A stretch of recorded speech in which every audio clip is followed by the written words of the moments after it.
Hey everyone, welcome back to my YouTube channel. Hope कि आप सभी अच्छे होंगे और अपनी पढ़ाई अच्छे से कर रहे होंगे, क्योंकि आप लोगों को पता है कि आने वाले समय में कुछ दिनों के बाद आपका बोर्ड एग्ज़ाम आने वाला है क्लास 9 का।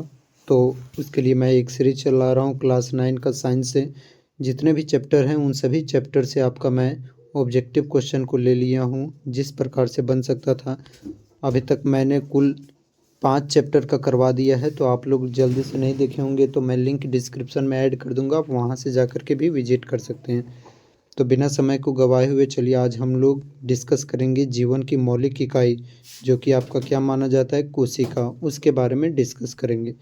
तो क्वेश्चन नंबर 1 है, किसी भी सजीव की संरचनात्मक एवं क्रियात्मक इकाई को क्या कहते हैं?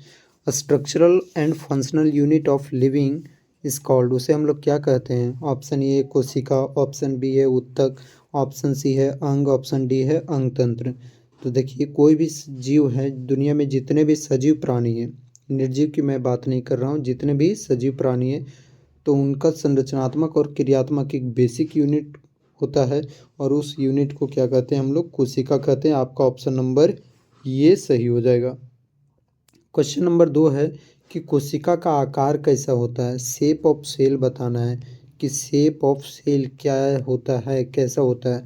ऑप्शन ए गोल, ऑप्शन बी है आयताकार, ऑप्शन सी है सीधा, ऑप्शन डी है अनिश्चित आकार। तो देखिए, कोशिका का आकार कैसा भी हो सकता है, आपका गोल भी हो सकता है, ठीक है, गोल भी हो सकता है आपका, आयताकार भी हो सकता है आपका, या तो सीधा इस तरह करके लंबवत भी हो सकता है, कोई फिक्स शेप नहीं होता है। तो इसके लिए आपका सही उत्तर बनेगा ऑप्शन नंबर डी, अनिश्चित आकार होता है कोशिका का। क्वेश्चन नंबर 3 है कि कोशिका का अध्ययन क्या कहलाता है? अब देखिए, बहुत सारे होते हैं स्टूडेंट्स जो कि सिर्फ सेल के बारे में स्टडी करना चाहते हैं, तो स्टडी ऑफ सेल बोल रहा है, स्टडी ऑफ सेल, यानी कि कोशिका का अध्ययन क्या कहलाता है? ऑप्शन ए जंतु विज्ञान, ऑप्शन बी पादप विज्ञान, ऑप्शन सी कोशिका विज्ञान, ऑप्शन डी इनमें से कोई नहीं। तो आपका सही उत्तर बनेगा, उसे हम लोग कहते हैं कोशिका विज्ञान, अंग्रेजी में कहेंगे उसे हम लोग साइटोलॉजी। तो आपका सही ऑप्शन बनेगा ऑप्शन नंबर सी। नेक्स्ट है क्वेश्चन नंबर 4 कि कोशिका का खोज किसने किया? देखिए, सर्वप्रथम कोशिका का खोज किसने किया? तो ऑप्शन ए है रॉबर्ट हुक, ऑप्शन बी है रॉबर्ट ब्राउन, ऑप्शन सी है स्लाइडन, ऑप्शन डी है स्वान। तो यहाँ पर सही उत्तर बनेगा, आप लोग याद रखिएगा, रॉबर्ट हुक ने इनका खोज किया था। होप कि आप सभी जो बच्चे हैं वो इस क्वेश्चन का आंसर बहुत ही क्लियर वे में जानते होंगे। और कब किया था तो याद रखिएगा बच्चे, 1665 ईस्वी में उन्होंने किया था। किन्होंने? रॉबर्ट हुक ने। किस में देखा था? तो याद रखिएगा कॉर्क ऊतक में देखा था आपका, ठीक। किसकी सहायता से? तो स्वनिर्मित सूक्ष्मदर्शी की सहायता से देखा था। नेक्स्ट है कि जीवित कोशिका का खोज किसने किया? अब देखिए, उन्होंने जो कोशिका खोजा था वो कैसी कोशिका था? मृत कोशिका था। रॉबर्ट हुक के द्वारा जो कोशिका खोजा गया था वो मृत कोशिका था। और स्ट्रक्चर कैसा मिला था उनको? तो याद रखिएगा हनी कॉम्ब लाइक स्ट्रक्चर मिला था। हनी कॉम्ब लाइक स्ट्रक्चर किसे कहते हैं? यानी कि मधुमक्खी के छत्ते के आकार का उसको स्ट्रक्चर मिला था। लेकिन अब पूछ रहा है कि जीवित कोशिका का खोज किसने किया? ऑप्शन ए है रॉबर्ट हुक, ऑप्शन बी है रॉबर्ट ब्राउन, ऑप्शन सी है ल्यूवेनहॉक, ऑप्शन डी है बेल्डेयर। तो जीवित कोशिका का खोज किसने किया? तो याद रखिएगा सही उत्तर बन जाएगा आपका ऑप्शन नंबर सी, ल्यूवेनहॉक ने किया। कब किया? तो 1674 ईस्वी में किया था। किस सूक्ष्मदर्शी की सहायता से किया था? इलेक्ट्रॉन माइक्रोस्कोप की सहायता से, इलेक्ट्रॉन सूक्ष्मदर्शी की सहायता से किया था, जो कि 2 लाख गुना जो है चीज़ों को बढ़ा करके दिखा सकता है। उसके बाद याद रखिएगा कि किस में किया था? तो शैवाल में किया था। किस प्रकार का था वो? स्पाइरो गैरा था। स्पाइरो गैरा में किया था, ठीक है। और कहाँ पर किया था? तालाब के किनारे जो शैवाल मिलता है ना, तालाब के किनारे जो आपका शैवाल मिलता है यानी कि एल्गी मिलता है, उसमें देखा था ल्यूवेनहॉक ने, ठीक है। तो यहाँ 5 का क्वेश्चन नंबर 5 का ऑप्शन नंबर सी सही हो जाएगा। कोशिका के केंद्रक को छोड़कर बाकी सभी अंगों को क्या कहा जाता है? देखिए, ये हो गया आपका, मान लेते हैं कि ये हो गया आपका सेल, ठीक है। अब इस सेल के बीच में आपका क्या होता है? एक केंद्रक होता है। इस केंद्रक के बीच में अपना द्रव हो गया कुछ है, इसमें भी उसी प्रकार से केंद्रक को छोड़कर बाहर में इस प्रकार से कुछ लिक्विड होता है। तो बोल रहा है कि कोशिका के केंद्रक को छोड़कर, मतलब इस केंद्रक को आप छोड़ दीजिए, ये जो हिस्सा दिख रहा है बीच का इसको छोड़ दीजिए, बाकी सभी अंगों को क्या कहा जाता है, ये सब जो इसमें होते हैं तो उनको क्या कहा जाता है। ऑप्शन ए कोशिका द्रव, ऑप्शन बी प्लाज्मा झिल्ली, ऑप्शन सी जीव द्रव, ऑप्शन डी केंद्रक द्रव। तो क्या कहा जाता है, उसे हम लोग कोशिका द्रव कहते हैं। लेकिन जब कोशिका द्रव यानी कि ये कोशिका द्रव और ये केंद्रक द्रव बीच वाले, ठीक है, कुछ इसको मैं अलग से दिखा रहा हूँ। चलिए देखिए, ये हो गया आपका कोशिका द्रव, ये हो गया बाहर वाला जो हो गया इधर, ये हो गया आपका कोशिका द्रव, और इसको मैं केंद्रक द्रव को मैं रेड से डॉट कर दे रहा हूँ, ये हो गया आपका केंद्रक द्रव। तो जब कोशिका द्रव और केंद्रक द्रव दोनों को मिला दीजिएगा ना, तब बनेगा आपका जीव द्रव, ठीक है। तो बोल रहा है कि केंद्रक को छोड़ करके क्या कहा जाता है, बाकी सभी अंगों को कोशिका द्रव की कैटेगरी में रखा जाता है। ऑप्शन नंबर ये सही हो जाएगा। नेक्स्ट क्वेश्चन है, कोशिका में उपस्थित केंद्र के द्रव को क्या कहा जाता है। देखिए, जो कोशिका में केंद्र उपस्थित होते हैं, इसको हम लोग पहले कोशिका बना लेते हैं, कोशिका का पिक्चर ये हो गया, कोशिका हो गया आपका, और इस कोशिका के बीच में जो होता है इसको मैं अलग पेन से इंडिकेट कर दे रहा हूँ। चलिए, ये बीच में जो हो गया आपका क्या हो गया, केंद्र हो गया। तो बोल रहा है कि कोशिका में उपस्थित केंद्र के द्रव को, जो इसके अंदर में जो द्रव है, केंद्र के अंदर द्रव है, तो उसे हम लोग क्या कहते हैं। ऑप्शन ये जीव द्रव, नहीं, जीव द्रव किसको कहेंगे, जब केंद्रक द्रव और ये बाहर वाला कोशिका द्रव दोनों मिला देंगे तब जीव द्रव कहेंगे। और इसके बारे में किन्होंने बताया, पुरकिंजे ने। तो ऑप्शन ये तो गलत है। ऑप्शन बी ये कोशिका द्रव, नहीं, कोशिका तो बाहर वाला होता है, जबकि केंद्र के द्रव के बारे में पूछा तो ये भी गलत। ऑप्शन सी केंद्रक द्रव, जी हाँ, क्योंकि केंद्रक के अंदर में जो द्रव, जो लिक्विड उपस्थित रहेगा उसे हम लोग केंद्रक द्रव कहेंगे, यानी कि न्यूक्लियोप्लाज्म कहेंगे। सही उत्तर आपका ऑप्शन नंबर सी बनेगा। क्वेश्चन नंबर 8 है, गुणसूत्र कहाँ उपस्थित होते हैं। जो आपका गुणसूत्र है वो बोल रहा है कि कहाँ पर उपस्थित होते हैं। अब फिर से यहाँ पर मैं आपका कोशिका का पिक्चर बना रहा हूँ, ये कोशिका हो गया, और कोशिका के जो मध्य वाला भाग है, इसको मैं पहले, ये हो गया आपका कोशिका का बीच में यहाँ पर क्या होता है, केंद्रक के अंदर में आपका कुछ इस प्रकार से स्ट्रक्चर होता है, इसी को हम लोग कहते हैं गुणसूत्र यानी कि क्रोमोसोम। तो कहाँ पर स्थित होते हैं, डीएनए में, नहीं, डीएनए तो गुणसूत्र के अंदर उपस्थित होता है। ये हो गया आपका गुणसूत्र का स्ट्रक्चर। जब इस गुणसूत्र को खोलिएगा तो आपको डबल हेलिक्स में स्ट्रक्चर नजर आएगा, जिसको हम लोग डीएनए कहते हैं। तो डीएनए होता है गुणसूत्र के अंदर। तो यहाँ बोल रहे गुणसूत्र कहाँ होता है, तो डीएनए में होता है क्या, नहीं। ऑप्शन नंबर बी है कोशिका के केंद्रक में। हाँ, तो देखिए कोशिका का केंद्र ये हो गया, और इस केंद्र के अंदर आपका क्या है, गुणसूत्र। तो ऑप्शन नंबर बी सही हो जाएगा। क्वेश्चन नंबर 9 है कि मनुष्य में गुणसूत्रों की संख्या कितनी होती है। अब देखिए, पहले फिर से एक बार और कोशिका बनाइए, उसके बाद क्या करिए, यहाँ पर मैं बना देता हूँ केंद्रक का पिक्चर हो गया ये। अब इसके अंदर में क्या होता है, गुणसूत्र। तो बोल रहा है कि गुणसूत्रों की संख्या कितनी होती है, मतलब जो गुणसूत्र होता है उसका संख्या कितना होता है, 21 जोड़ी या फिर 22 जोड़ी या फिर 23 जोड़ी या फिर 25 जोड़ी। तो याद रखिएगा, इसका सही उत्तर बनेगा आपका ऑप्शन नंबर सी, 23 जोड़ी। अब 23 जोड़ी में से याद रखिएगा कि 22 जोड़ी जो होता है वो ऑटोसोमल क्रोमोसोम कहलाते हैं, यानी नर हो या फिर मादा दोनों में एक समान गुणसूत्र रहेगा। बाकी का एक जोड़ी जो होता है उसको हम लोग सेक्स क्रोमोसोम कहते हैं, यानी कि लिंग गुणसूत्र कहेंगे।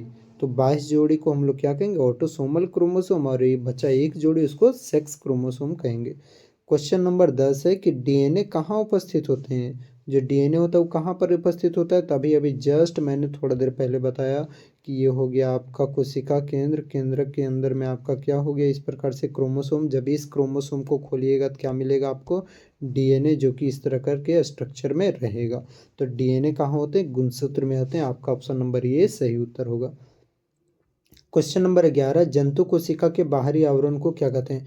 फिर से यहाँ पर कोशिका का पिक्चर बनाइए, और ये जो बाहरी आवरण दिख रहा है आपको, ये आवरण हो गया, ये जो बाहरी आवरण दिख रहा है जंतु कोशिका का, तो इस बाहरी आवरण को हम लोग क्या कहते हैं। ऑप्शन ए कोशिका भित्ति, ऑप्शन बी कोशिका झिल्ली, ऑप्शन सी केंद्रक झिल्ली, ऑप्शन डी इनमें से कोई नहीं।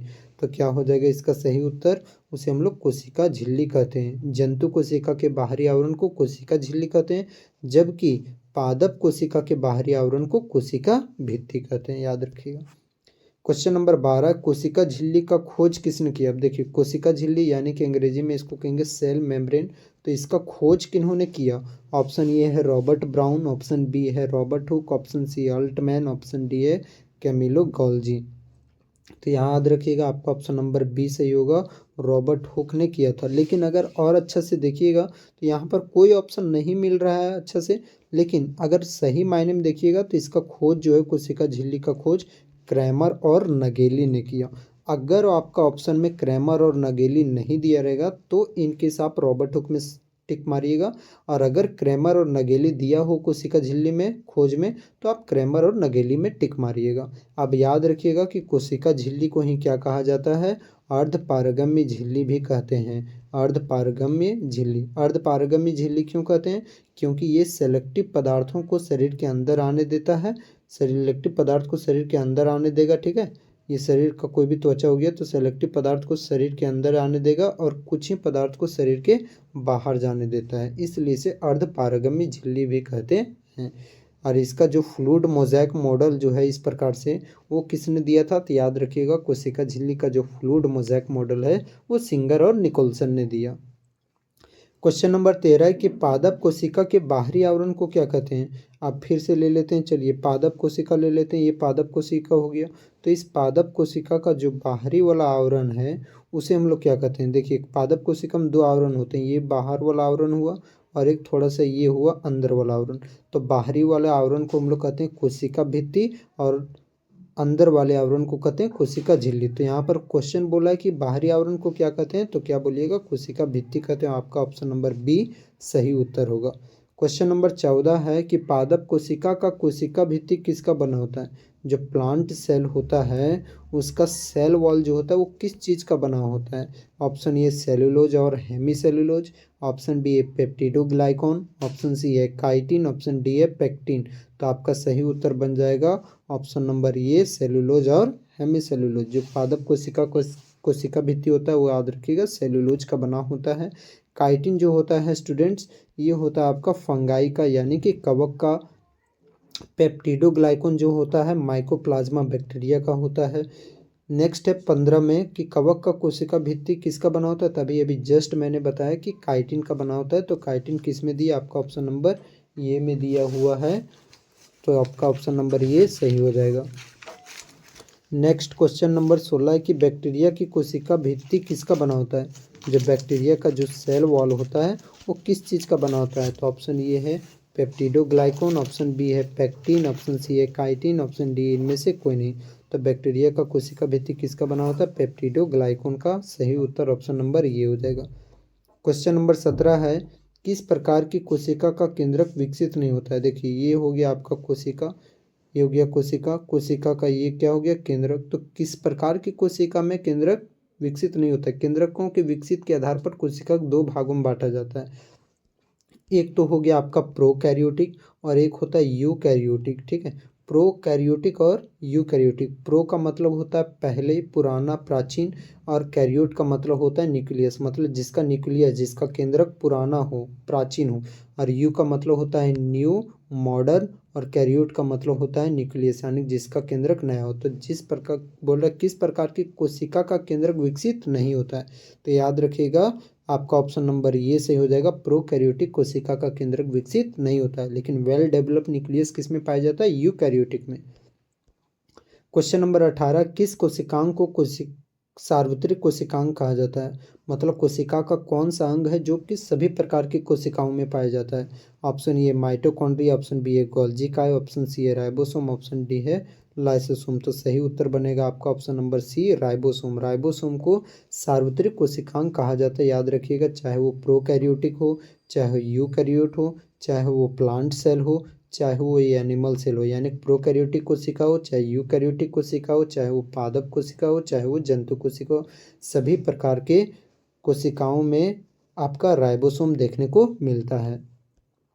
अब देखिए राइबोसोम भी जो होता है ना वो याद रखिएगा, राइबोसोम भी जो होता है वो दो प्रकार का, एक 70S और एक 80S।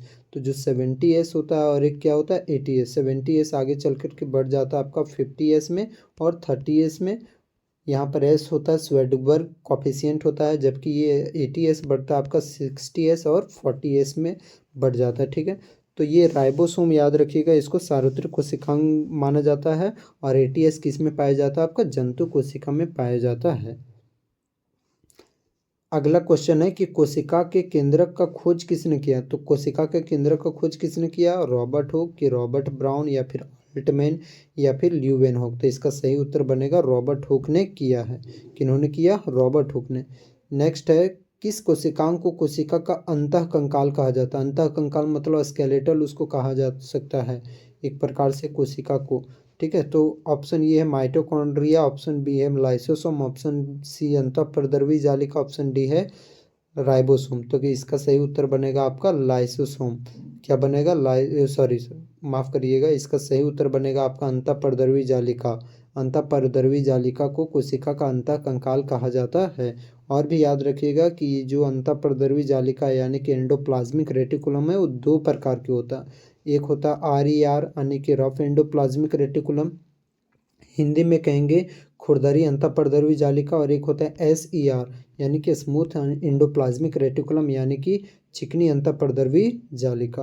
अब खुरदरी अंतःप्रद्रवी जालिका में याद रखिएगा इस प्रकार से आपका राइबोसोम प्रेजेंट होंगे, राइबोसोम उपस्थित होते हैं, जबकि चिकनी अंतःप्रद्रवी जालिका में राइबोसोम जो होते हैं वो एब्सेंट होते हैं यानी कि अनुपस्थित होते हैं।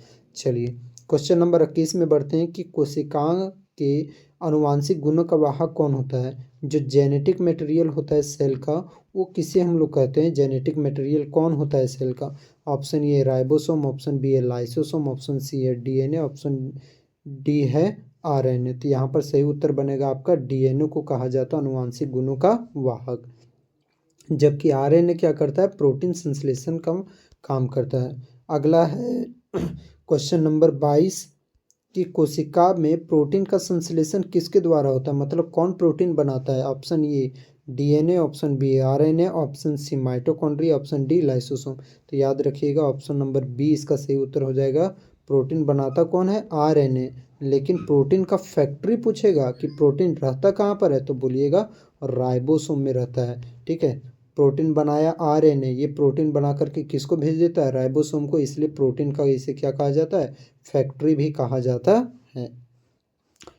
चलिए अब ये भी याद रखिएगा कि RNA का जो स्ट्रक्चर होता है वो क्या होता है? आपका सिंगल हेलिक्स होता है, जबकि DNA का जो आपका स्ट्रक्चर होता है वो क्या होता है? डबल हेलिक्स होता है। ये डबल हेलिक्स DNA का स्ट्रक्चर का मॉडल किसने दिया था? तो याद रखिएगा वाटसन एंड क्रिक ने दिया था। ठीक है, चलिए नेक्स्ट में बढ़ते हैं। क्वेश्चन नंबर 23 है, किस कोशिकांग को कोशिका का आत्मघाती थैला कहा जाता है? कौन सा कोशिकांग को कोशिका का आत्मघाती थैला कहते हैं? Option A lysosome, option B ribosome, option C mitochondria, option D Golgi का। सही उत्तर बनेगा आपका ऑप्शन नंबर ए लाइसोसोम को आत्मघाती थैला कहा जाता है, यानी कि सुसाइडल बैग भी कहा जाता है। इसी को सफाई कर्मचारी भी कहा जाता है, याद रखिएगा ऑप्शन नंबर ये सही हो जाएगा। क्वेश्चन नंबर 24 है, किसकी कोशिका में कोशिका भित्ति अनुपस्थित होती है? ठीक है, यानी कि किस प्रकार की कोशिका में कोशिका भित्ति यानी कि सेल वॉल जो होता है वो आपका क्या होता है? एब्सेंट होता है। तो कौन सा कोशिका में होता है सेल वॉल एब्सेंट? कोशिका भित्ति एब्सेंट किस प्रकार की कोशिका में होती है? ऑप्शन ए पादप कोशिका, ऑप्शन बी कवक कोशिका, option C bacteria, option D जंतु कोशिका। तो याद रखिएगा जंतु कोशिका में कोशिका भित्ति नहीं होती, इसमें सिर्फ क्या होता है? आपका सेल मेम्ब्रेन यानी कि सिर्फ और सिर्फ कोशिका झिल्ली होती है। जबकि पादप कोशिका में कोशिका भित्ति होती है, कवक कोशिका की कोशिका भित्ति होती है, बैक्टीरिया की भी कोशिका भित्ति होती है। क्वेश्चन नंबर 25 है, किस कोशिकांग को प्रोटीन का फैक्ट्री कहा जाता है? इस क्वेश्चन को मैंने अभी करा रखा है, तो इस क्वेश्चन का सही उत्तर क्या बन जाएगा? आपका ऑप्शन नंबर ये हो जाएगा, राइबोसोम को कहा जाता है। 26 है, कोशिका का मस्तिष्क किसे कहते हैं? या तो मैनेजर किसे कहते हैं कोशिका को? अब देखिए ये कोशिका हो गया आपका, कोशिका का ये केंद्रक हो गया, तो केंद्रक को ही, इस जो केंद्रक आपको दिख रहा है इस केंद्रक को ही कोशिका का मस्तिष्क कहते हैं। आपका ऑप्शन नंबर ये सही हो जाएगा। क्वेश्चन नंबर 27 है, प्रोकैरियोटिक कोशिका में ऊर्जा का उत्पादन कहाँ पर होता है? देखिए ये हो गया प्रोकैरियोटिक कोशिका का। इसमें आपका क्या होता है कि जो DNA रहता है वो इस तरह बिल्कुल बिखरा पड़ा रहता है। तो यहाँ पर ऊर्जा का भी, तो इसको भी जीवित रहने के लिए ऊर्जा चाहिए, तो ऊर्जा का उत्पादन कौन करता है? यहाँ पर जो एनर्जी जो बनता है उस एनर्जी को कौन बनाता है? Option A lysosome, option B ribosome, option C mesosome, option D इनमें से कोई नहीं। तो याद रखिएगा, इसको हम लोग कहते हैं मीसोसोम। जबकि यूकैरियोटिक में कौन बनाता है, ऊर्जा का उत्पादन कौन करता है, माइटोकॉन्ड्रिया करता है। ठीक है, चलिए क्वेश्चन नंबर 28 है कि कोशिका का ऊर्जा घर या बिजली घर किसे कहा जाता है। बड़ा ही इजी सा सवाल है। तो ऑप्शन ये माइटोकॉन्ड्रिया को, राइबोसोम को, लाइसोसोम को, इनमें से कोई नहीं। सही उत्तर हो जाएगा स्टूडेंट्स आपका ऑप्शन नंबर ये, माइटोकॉन्ड्रिया को कहा जाता है। क्वेश्चन नंबर 29, कोशिका झिल्ली का फ्लूइड मोज़ेक मॉडल। इसको भी मैंने पहले ही बताया था कि इस प्रकार से जो फ्लूइड मोज़ेक मॉडल है सेल मेम्ब्रेन का, वो किसने दिया। ऑप्शन ए क्रैमर और नगेली, ऑप्शन बी सिंगर और Nicolson, option C Pfeffer, option D इनमें से कोई नहीं। तो किसने दिया था, सिंगर और निकोलसन ने किया था। आपका ऑप्शन नंबर बी सही हो जाएगा।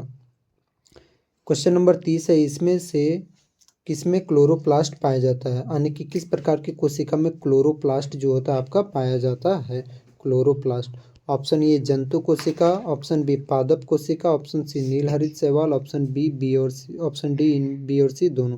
तो देखिए, जंतु कोशिका में क्लोरोप्लास्ट नहीं पाया जाता है। क्लोरोप्लास्ट उसमें ही पाया जाएगा जो अपना भोजन स्वयं बनाते हैं। तो पादप कोशिका, पादप जो होते हैं वो अपना भोजन स्वयं बनाते हैं, ये सही है। नीलहरित शैवाल, ये भी सही है। इसी को हम लोग साइनोबैक्टीरिया भी कहते हैं। तो यहाँ पर आपका ऑप्शन नंबर डी जो होगा वो सही हो जाएगा, यानी कि बी और सी दोनों सही है।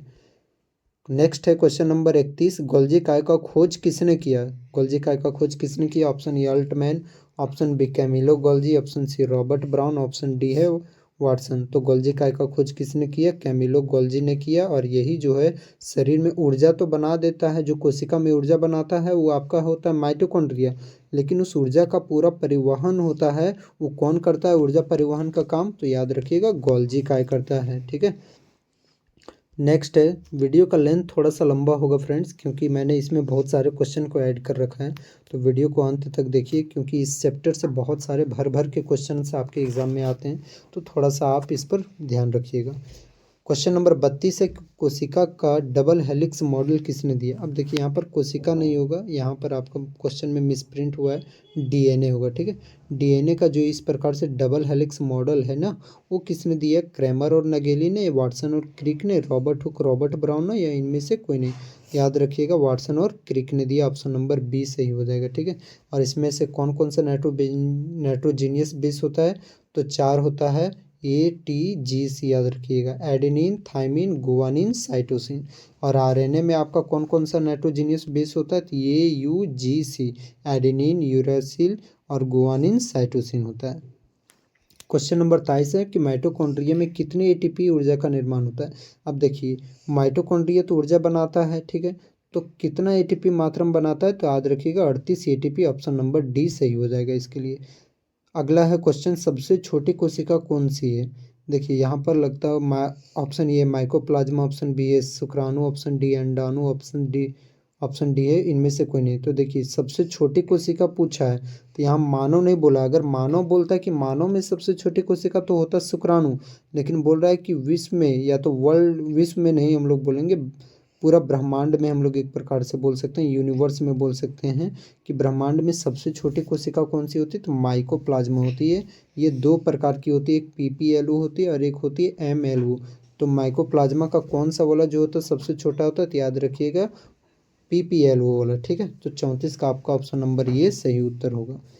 क्वेश्चन नंबर 35 है, सबसे बड़ी कोशिका कौन सी। यहाँ पर भी पूछ रहा है पूरे ब्रह्मांड में बताइए कि सबसे बड़ी कोशिका कौन सी है। Option A mycoplasma, option B शुक्राणु, ऑप्शन सी शुतुरमुर्ग का अंडा, ऑप्शन डी अंडाणु। तो यहाँ पर सही उत्तर बनेगा ऑप्शन नंबर सी शुतुरमुर्ग का अंडा। क्वेश्चन नंबर 36 है, मनुष्य में सबसे बड़ी कोशिका कौन सी है। जो सबसे बड़ी कोशिका होती है मनुष्य में वो कौन सी है। ऑप्शन ए शुक्राणु, ऑप्शन बी अंडाणु, ऑप्शन सी तंत्रिका कोशिका, ऑप्शन डी कोई नहीं। तो यहाँ पर सही उत्तर बनेगा आपका अंडाणु होती है सबसे बड़ी कोशिका, और सबसे छोटी कोशिका शुक्राणु होती है। क्वेश्चन नंबर 37 है कि मनुष्य में सबसे छोटी कोशिका कौन सी है, शुक्राणु, अंडाणु, तंत्रिका या फिर कोई नहीं। तो याद रखिएगा कौन सी है आपका मनुष्य में सबसे छोटी कोशिका, शुक्राणु। सबसे बड़ी कोशिका अंडाणु, सबसे लंबी कोशिका तंत्रिका कोशिका। 38 है कि मनुष्य में सबसे लंबी कोशिका कौन सी है, शुक्राणु कोशिका, अंडाणु कोशिका, तंत्रिका कोशिका, माइकोप्लाज्मा। तो यहाँ पर क्या हो जाएगा आपका ऑप्शन नंबर सी जो होगा, सबसे लंबी कोशिका तंत्रिका कोशिका होती है। 39 है कि रसधानी के बाहरी झिल्ली को क्या कहते हैं। देखिए टोनोप्लास्ट, कोशिका भित्ति, कोशिका झिल्ली, कोई नहीं। तो याद रखिएगा जो रसधानी का जो बाहर वाला झिल्ली होता है इसको हम लोग कहते हैं टोनोप्लास्ट कहते हैं। ऑप्शन नंबर ये सही हो जाएगा। क्वेश्चन नंबर 40 है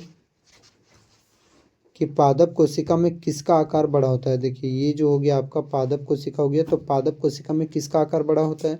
पादप कोशिका का याद रखिएगा केंद्रक जो होता है ना वो किनारे पर होता है। क्यों? क्योंकि इसमें जो रसधानी होता है वो केंद्रक का जगह घेर लेता है। ये जो हो गया आपका रसधानी। तो रसधानी का आकार जो होता है पादप कोशिका में वो बड़ा होता है, और यही रसधानी के कारण कोशिका का जो केंद्रक होता है, पादप कोशिका का केंद्रक जो होता है वो किनारे पर चला जाता है। तो पादप कोशिका में किसका आकार बड़ा होता है, रसधानी का। ऑप्शन नंबर ये सही हो जाएगा। 41 है कि कौन सा लवक प्रकाश संश्लेषण के लिए आवश्यक है। अब देखिए कौन सा लवक है जो कि प्रकाश संश्लेषण के लिए आवश्यक है। Option A leucoplast, option B chloroplast, option C chromoplast, option D कोई नहीं।